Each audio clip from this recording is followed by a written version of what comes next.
Asian, Jewish, and anybody but black reparations. Violence in our nation's policing system has a history of disproportionately taking the lives of black, indigenous, and other people of color, as well as those who are disabled.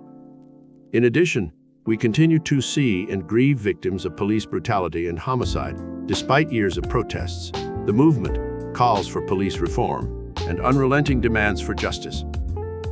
Yet you want us to trust a system.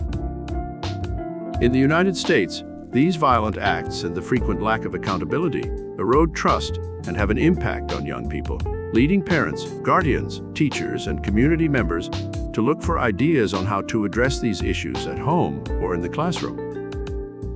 We have the tools to spark necessary conversations on systematic racism and implicit bias, but they can also motivate us all to make the necessary changes. The premise that everyone has an equal chance to amass the kind of riches that gives meaning to the words life, liberty, and the pursuit of happiness, boldly proclaimed in the Declaration of Independence, is at the heart of the idea of the American dream. According to the American dream, anyone may establish a business, own a home, and accumulate wealth for future generations by working hard. But the United States government's regulations that barred Black Americans from opportunities to earn wealth have consistently violated this concept. Making the average white family today is around 10 times wealthier than the average Black family. More than 7 times as many white college grads are wealthy as Black college graduates. Why reparations? The physical bodies of enslaved Black Americans were valued at over $3 billion in 1860 for use in free labor and production. This amount was greater than the sum of investments made in factories and railroads.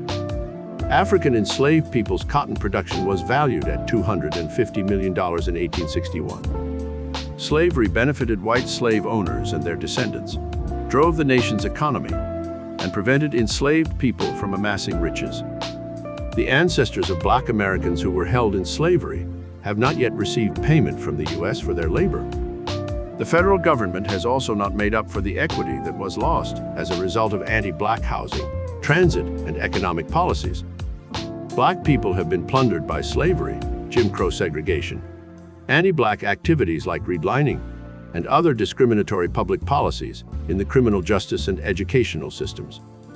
Robbing Black Americans of the opportunities to build wealth, defined as assets minus debt, afforded to their white peers. 40 acres and a mule, yeah right. Just after the Civil War was the first significant opportunity the United States had, and where it should have made amends for slavery. General William Sherman and other Union commanders came to the conclusion that every African family deserved 40 acres. Field Order 15, which Sherman signed, distributed to Black households 400,000 acres of stolen Confederate land. Also, some families were supposed to receive surplus military animals, hence the 40 acres and the mule.